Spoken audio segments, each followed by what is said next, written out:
Cockpit voice recorders do not lie, and some of what they capture will haunt you forever. Screams, desperate commands, moments of total chaos that show the human side of some of the most terrifying air disasters in history. These are disturbing black box recordings from airplanes. Fair warning, some of what you're about to hear is deeply unsettling.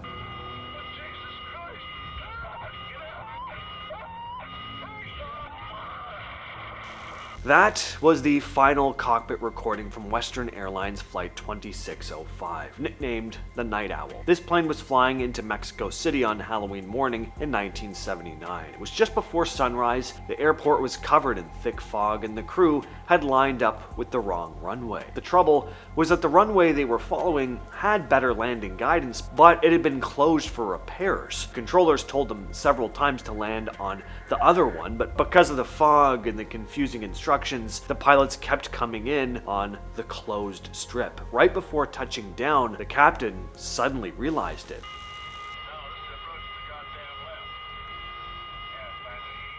The plane hit the ground hard, half on the grass and half on the closed runway. The crew tried to lift back into the air, and for a moment it seemed like they might make it. But then the plane struck a truck on the runway, tearing away part of its landing gear. Inside the cockpit, one pilot was heard screaming while the other kept saying, "Get it up!" The plane rolled to one side, clipped construction equipment, then smashed into an airport building, bursting into flames. Of the 88 people on board, 72 died, along with a worker on the ground. On August 2nd, 1985, Delta Airlines Flight 191 was coming into Dallas-Fort Worth after a stop in Florida. It was routine until the plane flew straight into something pilots back then had almost no way of detecting: a microburst, basically a sudden blast of wind that pushes an aircraft down faster than it can climb. As rain started hitting the windshield, Captain Edward Connors told his co-pilot, "Push it up, push it way up." The engines roared, but the jet was already being forced down. Connors' last frantic words were, hang on tight to the SOB." The plane slammed into a field just short of runway, skidded across a highway at over 200 miles an hour, and clipped a car, killing the driver instantly. Survivors later described fire tearing through the cabin while the plane was still sliding, with people trying to unbuckle and run, some getting pulled out by the rushing air, others burnt by leaking fuel. One man said he only survived because rain poured through gaps in the wreckage and put out the flames on him. Out of 163 on board, 136 lost their lives, along with that driver on the ground.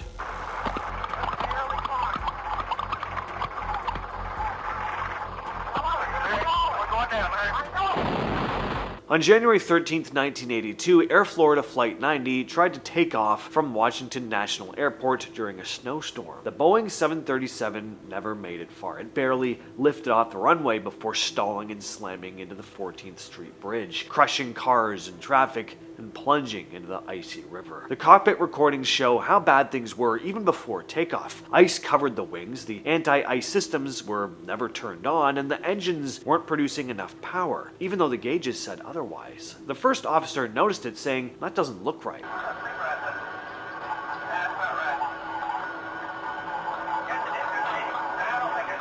The captain dismissed the concern, though, and just pushed ahead. Seconds later, alarms went off, and the captain shouted, "Stalling, we're falling." And then the first officer said, "Larry, we're going down," before the plane hit the bridge. Out of 79 people on board, only 5 survived. Survivors clung to the tail section sticking out of the river until rescue crews could reach them. One man, Arland D. Williams Jr., passed rescue lines to other passengers instead of taking one himself. By the time help finally got back to him, he drowned. In total, 78 people died, including 4 motorists on the bridge, making it one of the deadliest crashes in U.S. history.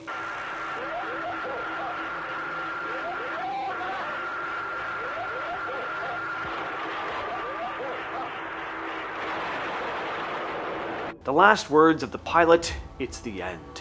Japan Airlines Flight 123 is still remembered as the worst single aircraft crash in history. On August 12, 1985, a Boeing 747 left Tokyo for Osaka with over 500 people on board. Just 12 minutes into the flight, the plane suddenly lost part of its tail section, causing what's called explosive decompression. Basically, the cabin air rushed out of violently, tearing open the back of the aircraft. Along with the tail, the hydraulic systems were destroyed, and without those, the pilots couldn't properly control the plane. So, for the next 32 minutes, the crew tried desperately to keep the plane in the air. One passenger wrote in a note later recovered from the wreckage, "I'm scared. The plane is spinning and going down." The pilots managed to keep it flying until it crashed into a mountain about 60 miles from Tokyo. Out of 524 people on board, only 4 people lived, all women seated near the rear of the plane. Investigators later found that between 20 and 50 people had actually lived through the crash but died waiting for rescue teams who didn't reach the site until the next morning. And it turns out this was all thanks to a mistake from 7 years earlier. That same plane had damaged its tail during a hard landing, and Boeing's repair crew didn't fix it properly.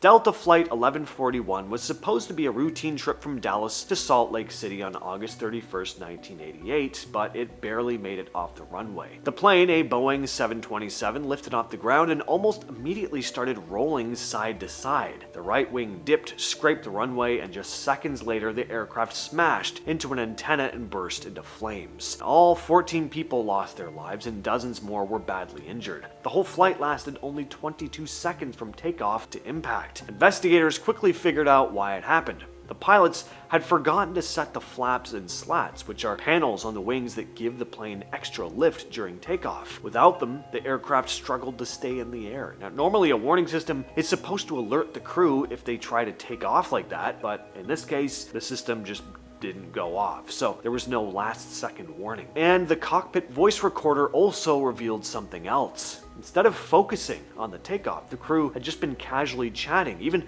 joking at one point with flight attendants about what they'd say if the plane ever crashed. I gotta leave something for my wife and children to listen to. We were just talking. Those recordings were played over and over in the news, and they were so embarrassing that Congress ended up passing a law afterward making it illegal to release cockpit audio to the public. From then on, only written transcripts could be shared. I've got 100 feet on this.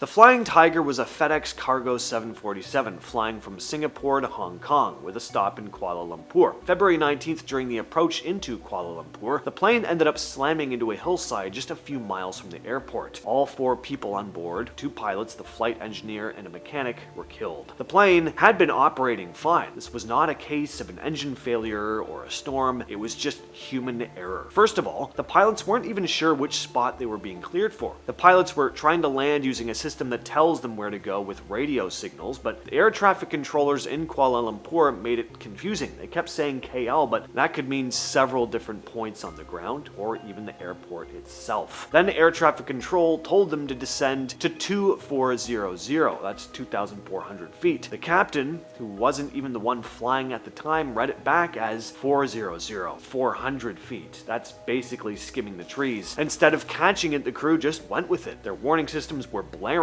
telling them they were way too low, but the alarms were ignored. The first officer felt uneasy about the whole thing, but the captain just brushed him off, saying he knew the airport well. That's how a perfectly good plane, just minutes from landing, ends up flying straight into a hillside.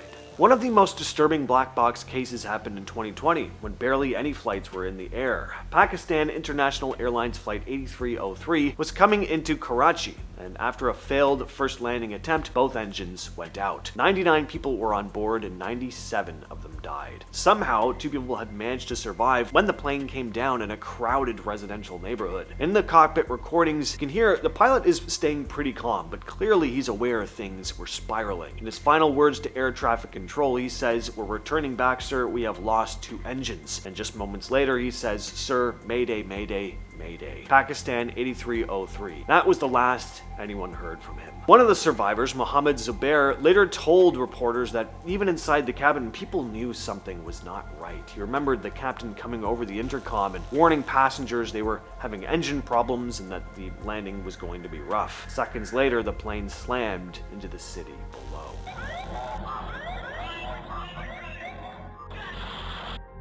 On July 19, 1989, United Airlines Flight 232 was flying from Denver to Chicago when the tail engine suddenly exploded. The blast destroyed the systems that let the pilots steer the plane, leaving them almost completely in the dark. Captain Al Haynes and First Officer William Records tried everything they knew, but the plane was not responding. It banked to the right, nose dropped, and it started slowly rising and falling over and over as it lost altitude. A passenger on board, though, Dennis Fitch, a retired airline pilot instructor, jumped in to help. Using the engine's power like a makeshift steering system, he helped the pilots guide the plane towards Sioux City, Iowa. Emergency crews at the airport were rushing to prepare for a crash landing while the pilots fought to line up with the runway. When the plane touched down, it was moving way too fast though, and was still dropping rapidly. Right wing hit first, fuel ignited instantly, the tail broke off, and the fuselage flipped and skidded across a cornfield, tearing the plane apart. There were 296 people on board, but 184 of them survived. It was still a disaster, no doubt, but it could have been way worse. The crew's calm teamwork and Fitch's quick thinking saved a lot of lives here. Captain Haynes later said, "We were too busy to be scared. You must maintain your composure in the airplane or you will die."